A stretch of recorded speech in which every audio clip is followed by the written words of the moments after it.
Hello students, today we are going to discuss your worksheet number 8 class 9th science English medium. As you know that in the worksheets we are going to discuss today motion. So when we talk of motion, Reema and Seema जो है अपने गांव जा रहे हैं. Reema asked a puzzle that both of them were moving as well as not moving. Seema said we are moving away from the railway station but not moving with respect to each other. तो उसने कहा कि हम दोनों चल भी रहे हैं नहीं भी चल रहे. तो उसने कहा कि हम स्टेशन से तो दूर जा रहे हैं लेकिन एक दूसरे से नहीं जा रहे. क्यों नहीं जा रहे? क्योंकि दोनों एक ही गति से जो है एक ही तरफ जा रहे हैं. Motion if an object changes position with respect to stationary reference point then it is said to be motion. कोई भी वस्तु जब किसी एक रुकी हुई वस्तु के संदर्भ में अपनी जो है चाल बदलती है या दिशा बदलती है तो उसको हम मोशन कह देते हैं. टाइप ऑफ मोशन की बात करें तो रेक्टिलिनियर मोशन या स्ट्रेट लाइन मोशन भी कहा जाता है. सर्कुलर मोशन गोल गोल घूमना, periodic motion to and fro या ऑसिलेटरी मोशन भी हम कह देते हैं उसको. तो मोशन इन स्ट्रेट लाइन और रेक्टिलिनियर मोशन में आप किसी सीधी रोड के ऊपर जा रहे हैं गाड़ी लेके, दौड़ लगा रहे हैं या जो भी काम कर रहे हैं लेकिन सीधे रहेंगे. मोशन इन सर्कुलर पाथ में आप एक जाइंट व्हील में जैसे ये दिखा रखा है कि इसमें बैठे हुए गोल गोल घूम रहे हैं या एक गोल जगह पे साइकिल चला रहे हैं या गाड़ी चला रहे हैं. टू एंड फ्रो मतलब अपनी मेन पोजीशन से वहाँ पे गए और वापस आ गए. ऑसिलेटरी और पीरियोडिक मोशन में यही कहा जाता है.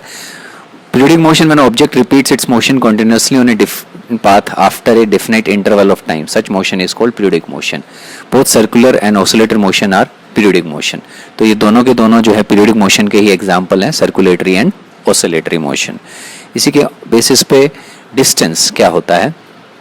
Distance is the actual path moved by an object between two reference point. Initial और फाइनल पोजीशन के बीच में टेढ़े मेढ़े जो भी आप रास्ते से गए हैं लेकिन टोटल जो आपने दूरी तय की है वो आपका डिस्टेंस कहलाएगा. तो इसी के आधार पे कुछ क्वेश्चन आंसर्स हैं. Name 3 types of motion, give 2 example of each, in which condition distance travel by an object be 0, your school is 2 kilometre away from home if you go. तो इन सब के आंसर हम अगले पेज पे देखते हैं. फर्स्ट था कि motion in a straight line और रेक्टिलिनियर मोशन के 2 एग्जाम्पल यहाँ पे लिखे हुए हैं. Moving a vehicle on straight road, running on a straight road. Second, motion in circular path के 2 example like a giant wheel और riding on circular path. To and fro motion या oscillatory motion में clock pendulum या swing motion झूला. Second में कि किस condition के अंदर जो है आपका डिस्टेंस 0 होगा, जब आप रेस्ट में होंगे, एक ही जगह रुके हुए हैं. थर्ड क्वेश्चन था कि आपका स्कूल की दूरी 2 किलोमीटर है, 5 दिन में आपने कितनी डिस्टेंस चले. तो 2 किलोमीटर आप जाएंगे, 2 किलोमीटर वापस, तो टोटल एक दिन में आप लगभग 4 किलोमीटर गए. 5 दिन के अंदर 5 × 4 आप 20 किलोमीटर दूरी तय करेंगे. चौथा क्वेश्चन था कि किस तरह से जो है हमारे जो पेड़ पौधे हैं क्या वो भी अर्थ की तरह मूव कर रहे हैं या नहीं कर रहे हैं. तो हम कहेंगे yes, everything on earth is moving with same speed as earth is moving. और क्योंकि सबकी स्पीड सेम है तो इसलिए हमें वो महसूस नहीं होता.